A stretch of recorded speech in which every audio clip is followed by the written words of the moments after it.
بسم اللہ الرحمن الرحیم۔ شروع اللہ کے نام سے جو بڑا مہربان نہایت رحم فرمانے والا ہے۔ محترم ناظرین و سامعین، السلام علیکم ورحمۃ اللہ وبرکاتہ۔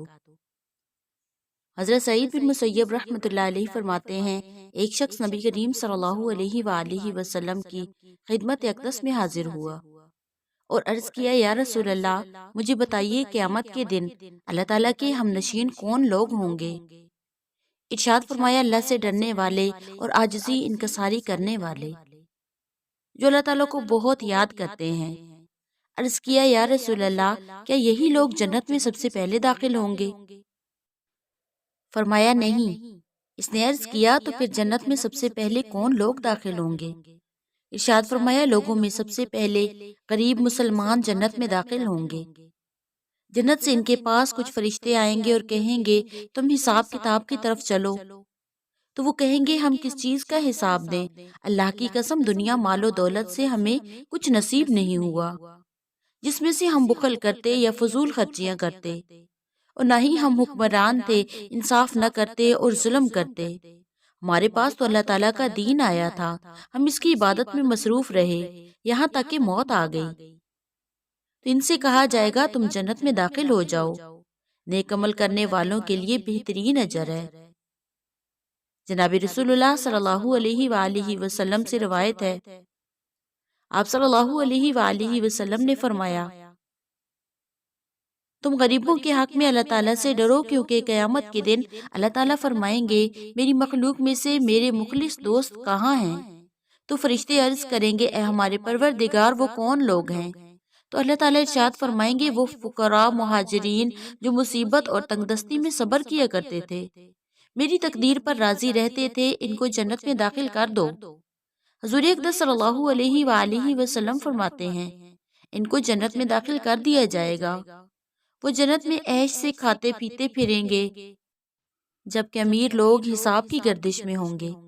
حضرت ابو علی دقاق رحمۃ اللہ علیہ سے سوال کیا گیا، ان دو حالتوں میں سے کون سی حالت افضل ہے، فقیر ہونا یا غنی ہونا؟ تو آپ نے فرمایا، غنا افضل ہے، کیونکہ یہ اللہ تعالیٰ کی صفت ہے، اور فقر مخلوق کی صفت ہے، اور اللہ تعالیٰ کی صفت افضل ہے مخلوق کی صفت سے۔ اللہ تعالیٰ ارشاد فرماتے ہیں، یا ایھا الناس انتم الفقراء الی اللہ واللہ هو الغنی الحمید۔ اے لوگوں، تم اللہ کے محتاج ہو اور اللہ تعالیٰ بے نیاز اور تمام خوبیوں والا ہے۔ حقیقت میں فقیر وہ شخص ہے، اگرچہ اس کے پاس مال ہو، مگر وہ اللہ کا عبد یعنی بندگی کرنے والا ہو۔ وہ اس وقت غنی ہو جائے گا جب وہ اپنی تمام حاجات کا اللہ تعالیٰ سے طلبگار ہوگا، اللہ کے سوا کسی کی طرف نظر نہیں کرے گا، اگرچہ اس کا دنیا کی کسی چیز کی طرف خیال ہو اور اپنے کو اس کا ضرورت مند سمجھے، لیکن وہ پھر بھی اللہ کا بندہ ہی رہے گا۔ حضرت عبداللہ بن عمر رضی اللہ تعالیٰ عنہ سے روایت ہے، نبی کریم صلی اللہ علیہ وآلہ وسلم نے فرمایا، جب تم روز قیامت میں جمع ہو گئے تو کہا جائے گا، اس امت کے فقراء اور مساکین کہاں ہیں؟ حضور اقدس صلی اللہ علیہ وآلہ وسلم نے فرمایا، یہ کھڑے ہو جائیں گے، ان سے پوچھا جائے گا کہ تم نے کیا عمل کیے؟ وہ عرض کریں گے، اے ہمارے پروردگار، ہم پر آزمائشیں ڈالی گئی تو ہم نے صبر کیا، اور آپ نے مال و دولت اور سلطنت دوسروں کو عطا کی تھی، ہم کو نہیں۔ تو اللہ تعالیٰ فرمائیں گے، تم نے درست کہا۔ آپ صلی اللہ علیہ وآلہ وسلم ارشاد فرماتے ہیں، پھر یہ لوگ دوسرے لوگوں سے پہلے جنت میں داخل ہو جائیں گے، جبکہ مالداروں اور صاحب سلطنت حکمرانوں پر حساب کتاب کی سختی بدستور قائم رہے گی۔ صحابہ کرام رضی اللہ تعالیٰ عنہ مجمعین نے عرض کیا، اس دن مومنین حضرات کہاں ہوں گے؟ آپ صلی اللہ علیہ وآلہ وسلم نے فرمایا، ان کے لیے نور کی کرسیاں بچھائی جائیں گی اور ان پر بادل سایہ کرتے ہوں گے۔ مومنین کے لیے یہ ایک دن ایک گھڑی سے بھی بہت کم محسوس ہوگا۔ اللہ اکبر۔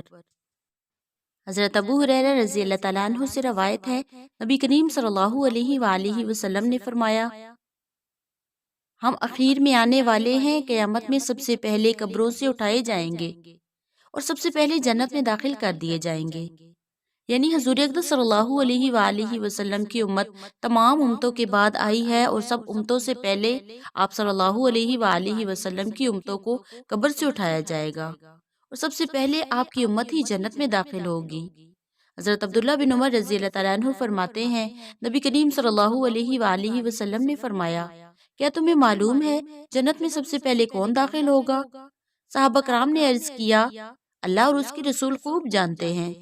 فرمایا، مہاجرین میں سے فقراء جو گرمی سردی وغیرہ کے مشکل اوقات میں شریعت کے مشکل اعمال کو عمدگی سے ادا کرتے ہیں۔ ان میں سے جب کوئی فوت ہوتا ہے تو ان کی ضرورت ان کے سینے میں باقی رہتی ہے، اس کی پورا کرنے کی اس میں ہمت نہیں ہوتی۔ فرشتے عرض کریں گے، ہمارے پروردگار، ہم آپ کے فرشتے ہیں، آپ کے کاموں کے محافظ اور ذمہ دار ہیں، آپ کے آسمانوں کے مکین ہیں، آپ ان کو ہم سے پہلے جنت میں داخل فرمائیں گے؟ تو اللہ تعالیٰ فرمائیں گے، یہ میرے وہ بندے ہیں جنہوں نے میرے ساتھ کسی کو شریک نہیں کیا اور مشکل اوقات میں شریعت پر عمل کرنا نہیں چھوڑا۔ جب ان میں سے کوئی فوت ہوتا تھا تو ان کی حاجت ان کے سینے میں باقی رہتی تھی، جس کی پورا کرنے کی اس میں طاقت نہیں تھی۔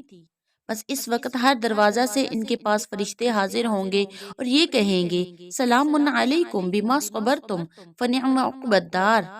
سورہ رعد، تم پر سلام ہو وجہ تمہارے صبر کرنے کے، بس آخرت کا گھر کتنا ہی اچھا ہے جس میں تمہاری تمام خواہشیں پوری ہوں گی۔ اللہ اکبر۔ حضرت ابو ہریرہ رضی اللہ تعالیٰ عنہ فرماتے ہیں، نبی کریم صلی اللہ علیہ وآلہ وسلم نے فرمایا، غریب اور محتاج مسلمان دولت مند مسلمانوں سے قیامت کا آدھا دن جو 500 سال کے برابر ہوگا جنت میں پہلے جائیں گے۔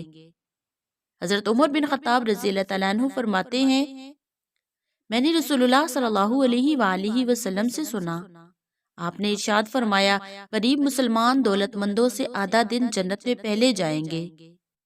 عرض کیا گیا، یا رسول اللہ آدھا دن کتنا ہے؟ فرمایا 500 سال۔ عرض کیا گیا، اس کے سال کے کتنے مہینے ہیں؟ فرمایا 500 مہینے۔ عرض کیا گیا، اس کے مہینے کے دن کتنے ہیں؟ فرمایا 500 دن۔ عرض کیا گیا، پھر ایک دن کتنا طویل ہوگا؟ فرمایا 500 دنوں کے برابر جن کو تم شمار کرتے ہو۔ اللہ اکبر۔ حضرت عبداللہ بن عمر رضی اللہ تعالیٰ عنہ فرماتے ہیں، رسول اللہ صلی اللہ علیہ وآلہ وسلم نے فرمایا، فقراء مہاجرین قیامت کے دن جنت میں دولت مندوں سے 40 سال پہلے داخل ہوں گے۔ فقراء کا جنت میں 500 سال پہلے داخل ہونے کا مطلب یہ ہے کہ اول درجہ کے فقراء 500 سال پہلے جنت میں جائیں گے، اور یہ حدیث جس میں 40 سال پہلے داخل ہونے کا ذکر فرمایا، یہ شاید آخری درجہ کے فقراء کے اعتبار سے ہے۔ کم درجہ کے فقراء دولت مندوں سے 40 سال پہلے جنت میں جائیں گے۔ سبحان اللہ و بحمدہ، سبحان اللہ العظیم، واللہ اعلم۔